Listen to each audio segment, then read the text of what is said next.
देवता special report में आपका स्वागत है और आज हम आपको इस रिपोर्ट में बताएंगे देव पाइंदर ऋषि के बारे में, जो दरंगे डोलरा में उनका मंदिर स्थित है। और देवता का जो नाम है वो पतंजलि ऋषि भी उनको इस नाम से भी जाना जाता है। गुर हुकुमचंद जी हमारे साथ हैं, आपका स्वागत है और बहुत बहुत धन्यवाद हमें समय देने के लिए। अब हम जानना चाहेंगे देवता के बारे में कि देवता का क्या इतिहास है। शुरू अंदर डोलरा नामक स्थान में देवता की मूल पिंडी पत्थर की हुआ करती थी, अभी भी है। उसके बाद फिर कुदरती देवता का एक मोहरा निकला, वहीं मिला, जिसको कंडी में रखा गया। देवता की कंडी होती है, उसमें रखा गया। उसके बाद देवता का सबसे मूल कानका में था। कानका से देवता की कुछ ठीक नहीं लगी होगी, तो छाड़ी नामक स्थान में गया। वहाँ में भी एक छोटा जैसा मंदिर है। और उसके बाद डोलरा नामक स्थान में देवता का मंदिर बनाया गया, जहाँ वो पिंडियाँ थी। और उसके बाद देवता का एक लोगों की मेहनत से छोटा जैसा एक रथ बनाया गया। रथ द्वारा रथ की लोग प्रशंसा करने लगी, लोगों को फायदा हुआ, गुण मिला। फिर उसके बाद दूसरा रथ तैयार किया, उसको डिसमेंटल कर दिया, दूसरा रथ तैयार किया गया। फिर मंदिर अच्छा बनाया गया पब्लिक की गठजोड़ से। फिर वहाँ एक पुल था, उसको भी बनाया गया पब्लिक की गठजोड़ से। पब्लिक ने पैसा दिया जितना हो गया, और पुल अच्छा पुल बनाया गया। फिर 4-5 सराहियाँ बनाई गई, वो भी लोगों के संघर्ष से ही बनी। अच्छा गुरुजी, मुझे ये जानना है, जैसे देखिए देवता को पतंजलि ऋषि भी कहा जाता है हाँ जी। और कहा जाता है कि ये वैद्य थे बहुत बड़े। तो ये कहानी क्या है? रामावतार में देवता ऋषि था, पतंजलि ऋषि था, वैद्य था।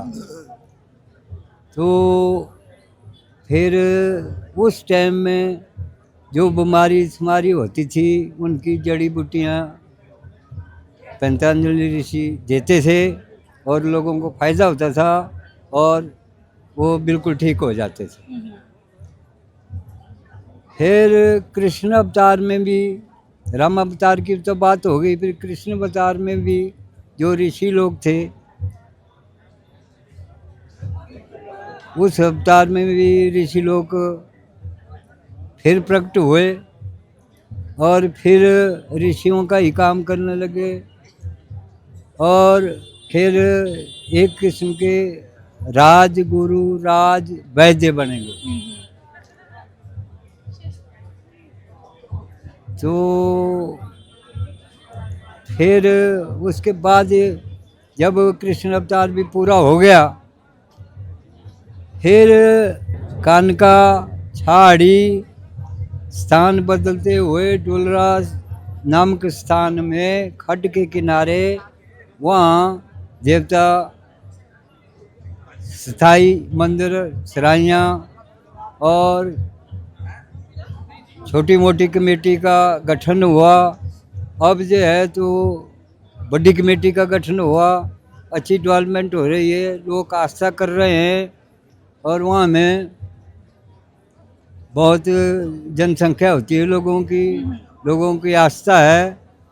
तो लोगों के कई रुके हुए काम भी बने। तो जो देवता है, किन किन मान्यताओं के लिए लोग मानते हैं इनको, क्यों पूजते हैं लोग इनको? जैसे कोई यंग छोकरा है, लड़की है, लड़का है, वो उनका राजयोग या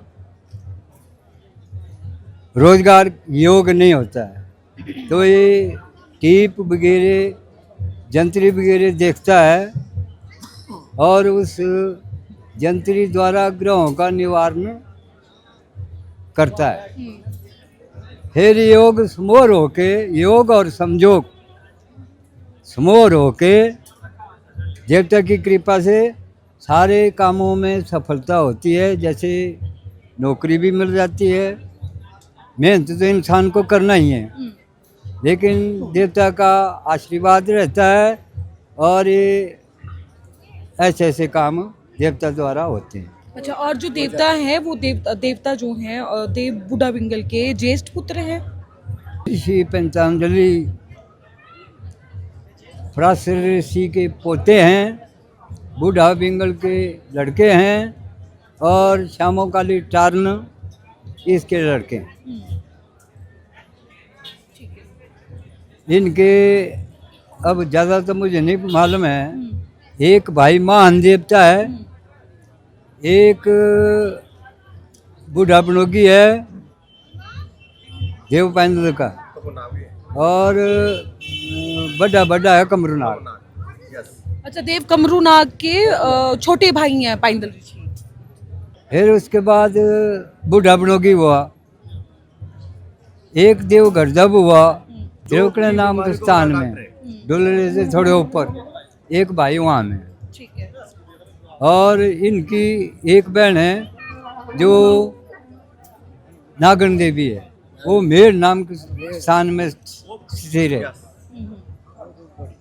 जो मेहर में जो मंदिर है नागणी माता का, हाँ जी, हाँ जी। जो वो पाइंदल ऋषि के बहन है वो, और जालपा माता भी पाइंदल ऋषि की बहन। चामुंडा माता धनबन है और जालपा माता भी धनबन। अच्छा, जालपा माता धर्म बहन है। हाँ, और चामुंडा भी। चामुंडा माता, जालपा माता पाइंदल ऋषि की धर्म बहन है। और शेरन में स्थित है। और जालपा माता जो है तो श्रवणधार में स्थित है। ठीक है जी, बहुत बहुत धन्यवाद। Thank you. यह कार्यक्रम प्राउडली स्पॉन्सर्ड है रतन ज्वेलर मोती बाजार मंडी द्वारा। रतन ज्वेलर मोती बाजार 1928 से आपकी सेवा में तत्पर। यहाँ पर आपको सोने, चांदी और डायमंड की विस्तृत रेंज मिलेगी ज्वेलरी की।